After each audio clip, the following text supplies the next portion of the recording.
İzləyicilər bir daha axşamınız xeyir olsun deyirəm. Elə ağız göyçəklər var, deyərək 10 manat sual yedi. Şəhid atası vermişdi Ucardaxı veteranımızı atmağa. Yəni yeməmişəm ha, bax atmağa gəlmişəm. Qardaşlar da şahiddir. Qardaş atıram da. Bəli. O hamısı 3 nəfər şahidim var.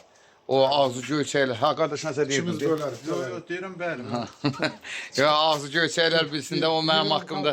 Ha. 69. Kamil çıxmalıdır. Yəni bilin də mən ömür boyu istəsəm dilimlə istəyərəm. Bu qardaşa gəlib deyirəm mənə bir 5 manat ver. Mənə ehtiyacım var, verəcək. Mən ömür boyu kimdənsə pul götürmürəm. Təmənnasızlıq idi. 93.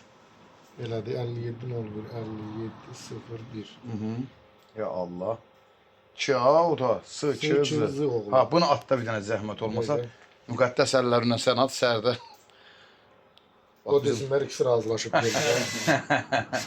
Abi 10 manat nədir ki onu pis alıyaq? Pis alıyaq oğlan. Nə 10 manat deyirlər. Nə 1000 manat. Ha biz bəziləri kimi xəstənin pulundan özümüzə mənfəət güdmürük. Biz mükafatımızı Allahdan. Sağ ol qardaş, əziyyət çəkdik. Var olasınız, o şahid ol. Canın sağlığı, var olasın. Öpürəm. Sağ olun, gecəniz xeyir. Allah şəhidlərimizə rəhmət, qazilərimizə şəfa, veteranlarımıza can. Sizin kimi oğulları Allah qorusun. Vay Ağal kəndin yaxşı ki belə oğulları var, yanında gəldik. Rahat da var olsunlar. Deyirlər nə qulluq. Sağ olun. Sağ ol.